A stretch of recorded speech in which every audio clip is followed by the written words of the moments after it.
peredaran darah adalah jaringan vital yang bertanggung jawab untuk mengedarkan darah ke seluruh tubuh. Nah, sistem peredaran darah ini terdiri dari jantung, pembuluh darah berupa arteri, vena, dan kapiler, serta darah itu sendiri.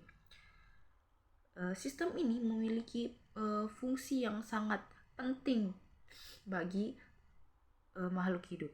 Pertama, darah mengangkut oksigen dari paru-paru ke sel-sel tubuh dan nutrisi yang diserap dari pencernaan.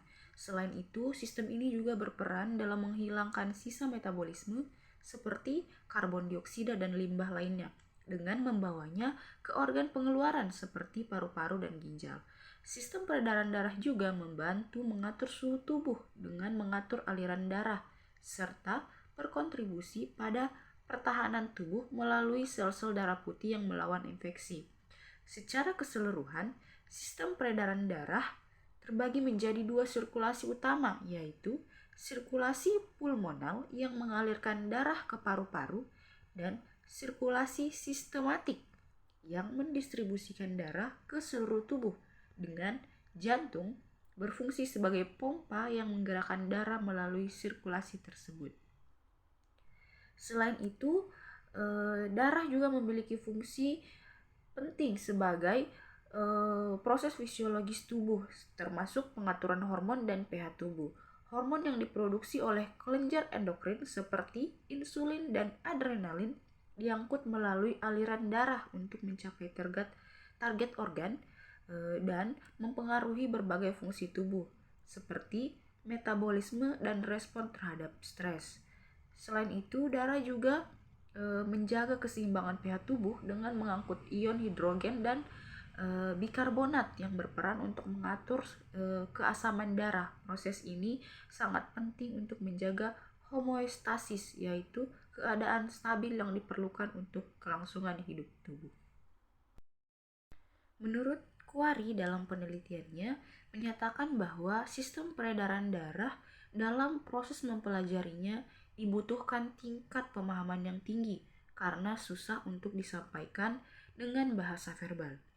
Proses yang terjadi di dalamnya sulit untuk diamati, terjadi begitu cepat atau bahkan terjadi begitu lambat. Salah satu cara untuk memahaminya dengan baik adalah melalui multimedia. Dalam penyampaian suatu pembelajaran, umumnya menggunakan media buku. Banyak sekali teori-teori yang tercatat dalam buku. Namun, banyak pula pelajar yang tidak meminatinya, bahkan tidak membaca bukunya karena dianggap kurang menarik. Ini disebabkan karena media buku hanya menggunakan satu panca indera dalam penggunaannya, yaitu mata untuk melihat. Gambar dan teks saja tidak cukup untuk menyampaikan materi. Ada baiknya dalam media pembelajaran diberi suara atau audio maupun video. Menurut si Haloho dalam penelitiannya menyatakan bahwa faktor penyebab kesulitan belajar siswa itu dalam memahami materi peredaran darah sangat banyak. Faktor atau penyebab kesulitan belajar siswa yaitu siswa tidak menyukai mata pelajaran IPA, siswa tidak suka membaca materi peredaran darah, siswa tidak mengerti bagaimana sistem peredaran darah kecil dan besar, siswa tidak mengingat urutan peredaran darah kecil dan besar, siswa lupa bagaimana mengurutkan sistem peredaran darah kecil dan besar, guru terlalu cepat menyampaikan materi sehingga siswa tidak bisa membedakan peredaran darah kecil dan besar. Siswa juga sulit mengelompokkan peredaran darah kecil. Siswa tidak mengelompokkan peredaran darah kecil dalam memahami materi peredaran darah sehingga dalam hasil pembelajarannya nanti rata-rata keseluruhan nilainya itu sangat rendah. Sistem peredaran darah manusia adalah materi yang kompleks sehingga perlu menggunakan alat bantu berupa media pembelajaran yang lebih inovatif. Media pembelajaran sendiri adalah alat yang dapat membantu proses belajar mengajar sehingga makna atau pesan yang ingin disampaikan menjadi lebih jelas dan tujuan pendidikan atau pengajarannya dapat tercapai dengan efektif dan efisien. Salah satu media pembelajaran yang bisa menjadi sumber belajar bagi siswa adalah video pembelajaran interaktif. Video pembelajaran interaktif menurut materi yang bersifat praktis dan dikemas semenarik dan sekreatif mungkin agar materi dapat mudah dipahami oleh siswa. Dengan diberikannya video kepada siswa, hanya dengan melihat dan mendengar video tersebut saja dapat merangsang minat siswa dalam belajar, menunjang pendalaman materi, dan membuat siswa lebih mandiri. Video pembelajaran yang interaktif merupakan video yang di dalamnya memuat isi dari materi biologi yang disajikan secara jelas, ringkas, dan disertai suara, grafik, serta gambar yang bergerak dengan harapan memudahkan siswa dalam memahami materi yang akan disampaikan. Dalam konteks pendidikan, pemahaman yang mendalam tentang sistem peredaran darah sangat penting, namun seringkali sulit dicapai oleh siswa. Proses biologis yang terjadi di dalam tubuh tidak hanya cepat tetapi juga kompleks, membuatnya sulit untuk dipahami melalui metode pengajaran tradisional. Dengan keterbatasan media pembelajaran konvensional seperti buku teks, siswa seringkali kehilangan minat dan kesulitan dalam menyerap informasi. Oleh karena itu, diperlukan metode alternatif yang lebih menarik dan informatif, seperti penggunaan multimedia. Pendekatan ini memungkinkan siswa untuk melihat, mendengar, berinteraksi dengan konten yang pada gilirannya dapat meningkatkan pemahaman dan retensi informasi. Dalam konteks penggunaan video pembelajaran interaktif sebagai sumber pembelajaran, penting untuk mempertimbangkan elemen desain yang dapat meningkatkan efektivitas pembelajaran.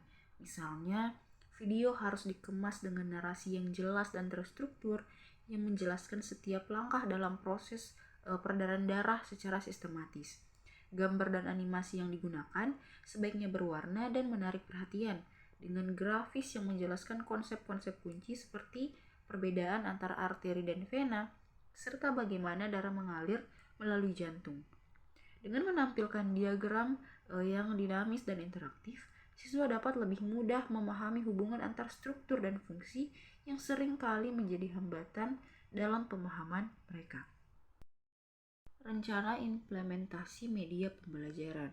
Yang pertama, persiapan materi dimulai dengan mengidentifikasi konsep-konsep kunci dalam sistem peredaran darah seperti sirkulasi kecil dan besar, peran arteri dan vena, serta fungsi jantung. Yang kedua, desain video harus memastikan narasi yang mengalir dengan baik dan mudah dipahami. Visual yang menarik dengan penggunaan warna cerah dan grafik yang jelas akan membantu siswa dalam memahami konsep. Selain itu, elemen interaktif seperti kuis dan informasi tambahan dapat diakses dengan mengklik juga perlu disertakan untuk meningkatkan keterlibatan siswa. Yang ketiga, interaksi dengan pembelajaran lain mencakup pemilihan platform yang mendukung seperti integrasi video, yaitu LMS atau aplikasi mobile. Nah, materi pendukung seperti infografis, kuis, dan forum diskusi juga harus disiapkan untuk memperkaya pengalaman belajar dan memberikan sumber informasi kepada siswa. Yang keempat, pelaksanaan pembelajaran dimulai dengan pengantar yang menjelaskan tujuan pembelajaran dan pentingnya sistem peredaran darah. Setelah itu, tayangkan video animasi interaktif dengan instruksi agar siswa berinteraksi dengan elemen-elemen dalam video. Diskusi kelompok setelah menonton video dapat membantu mengatasi pertanyaan yang muncul dan memperdalam pemahaman. Yang kelima, evaluasi pemahaman dengan kuis singkat setelah tayangan video untuk menilai pemahaman siswa. Umpan balik langsung harus diberikan berdasarkan hasil kuis untuk membantu siswa memahami area yang diperlukan untuk diperbaiki dan diperkuat pengetahuan mereka. Yang keenam, aktivitas pembelajaran berbasis proyek dapat melibatkan proses praktis seperti membuat model jantung atau visualisasi sirkulasi darah. Kegiatan ini mendorong kolaborasi dan diskusi di antara siswa sehingga mereka dapat mengaitkan teori dan aplikasi nyata. Yang ketujuh, monitoring dan penilaiannya melibatkan observasi keterlibatan siswa selama pembelajaran dan interaksi dengan video. Evaluasi hasil proyek dan kuis akan mengukur pemahaman siswa secara keseluruhan, memberikan gambaran tentang efektivitas media yang digunakan. Yang kedelapan, Tindak lanjut sangat penting untuk mengajak siswa merefleksikan pengalaman belajar mereka dan menyampaikan pendapat tentang media yang digunakan. Berdasarkan umpan balik tersebut, perbaikan dapat dilakukan pada video atau metode pengajaran untuk sesi mendatang untuk memastikan pembelajaran yang lebih efektif di masa depan.